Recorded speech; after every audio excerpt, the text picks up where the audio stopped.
if you've got rotten decking. Now I had some water butts up here, a couple of water butts, and they were overflowing because I didn't install them properly. So what I've done is I noticed there was rot in the boards. So if you have a look down there, I removed all the rotten boards and chucked them down there. Removed all the rotten wood. There was a strip going across here all the way along. So I've taken that out. I'm going to remove this, cut this bit out because that's rotten. I've cut out the rotten bits of decking, so I've got a bit of a gap there. So you need quite a few tools to do this. Power tools. I've got a power saw there, or a jigsaw will do. Hammer, power drill, and I've got the wood. So some 4x2. I've got some old decking boards here which I'm going to recycle to save a bit of money. So I'm going to clean those up and reuse those, cut those and put them in. So looking at this, what I need to do, because I've cut it along the line, I'm going to have to screw a support along here. So either a bit of 4x2 like that. I can cut to size. So once it's in there, it'll stick out like so. So I'll screw that in. So that'll stick out. Then I can put the new board across from there to there. That's the plan. Board will go across there to the edge, and I just need to support it on this side, which I'll do with some 4x2. I'm also going to, looking at this, I've got some 2x2.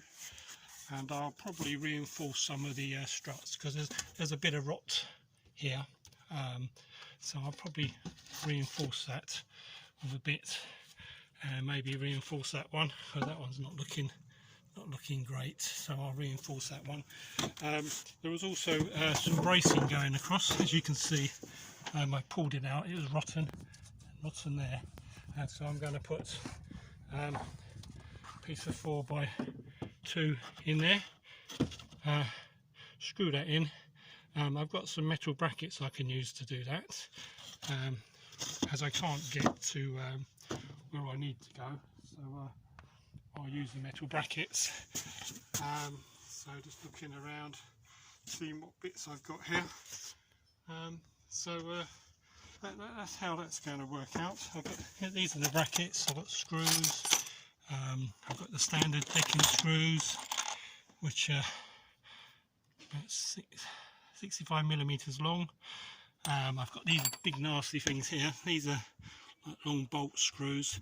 Now they'll be ideal when I add the extra bracing on here, then I can screw through and support the extra piece that I'm going to put across there. So obviously you can use your power drill for that. This drill actually is you can use it as an electric screwdriver as well, which is ideal. So when I do screw the decking down, it'll be a lot easier. You can actually get underneath this decking, which is quite interesting. Because a good thing to do is to go underneath, just check the supports. We've got some damp at the end of this one, which is a bit worrying, and that one's not great there, so I might give that a bit of extra support. But there's not a lot of support at the back there, but it's all good what's there, and the decking looks generally in good condition. It's simply the fact that I had two leaking water butts, and they've been leaking for a long time, and rotten this piece of wood along this piece went along here are completely rotten. So I'm just going to replace this now with these bits. So I hope this is quite useful. It does look like a big job to start with, but once you start cutting away, I mean, I couldn't get the blade in to cut the first piece of wood, so what I used was a big drill like that, drilled a couple of holes, and that allowed me to get the saw in the hole, and then I was able to start cutting, and then I just cut it along like so, and then took those out, and that made it a lot easier. And then I just started on the rest of it bit by bit. It's the same idea. The rest of the decking's fine. It's very important to treat your decking yearly, you know, like a preservative and oil.